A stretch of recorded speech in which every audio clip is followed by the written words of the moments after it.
at what angle to the horizontal should a ball be thrown so that the range r is related to the time of flight t as r is equal to কত r is equal to 5 t square r is equal to 5 t square তোমাকে বলেছে take g is equal to 10 meter per second square g এর value আমরা 10 meter per second square ধরতে পারবো এই কন্ডিশনে put করে থিটা ভ্যালুটা কত এটা কি তোমাকে বের করতে বলেছে কোশ্চেনটা খুবই ইজি কোশ্চেন তাহলে আর এর জায়গাতে ভ্যালুটা বসিয়ে দাও u square sin 2 theta by g is equal to কি 5 into t square কত t কত টাইম অফ ফ্লাইট এর ফর্মুলা কি 2u sin theta by g তাহলে এটা কি হয়ে যাবে 2u sin theta by g তার হোল স্কয়ার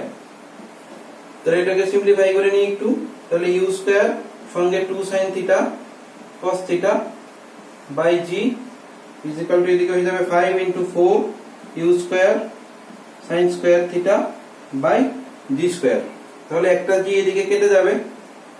u স্কয়ার কেটে যাবে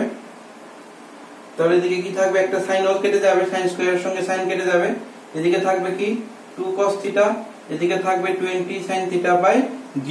g কত 10 20 কেটে যাবে 2 কেটে যাবে তাহলে cos by sin মানে 10 cos by sin মানে cot theta is equal to থাকবে 1 মানে cot 45 ডিগ্রি মানে থিটার ভ্যালু কত থিটার ভ্যালু 45 ডিগ্রি কেউ cot না হয়ে cos theta is equal to sin theta therefore tan theta is equal to 1 লিখতে পারতো তখনও তো থিটার ভ্যালু 45 ডিগ্রি আসতো তাহলে এটার অপশন 45 ডিগ্রি মানে এটার অপশন হয়ে যাবে কত অপশন নাম্বার 2 ঠিক আছে তাহলে আমাদের হয়ে গেল আজকে 126 থেকে 139 নাম্বার কোশ্চেন এলিমেন্টারি ম্যাটেরিয়ালের পরের দিন আমরা কোনগুলো করব পরের দিন আমরা করব হলো এই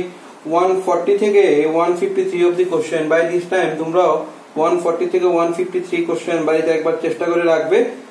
যেগুলি করতে পারলে সেগুলি তো খুব ভালো না করতে পারলে বুঝে নেবে যখন করাবো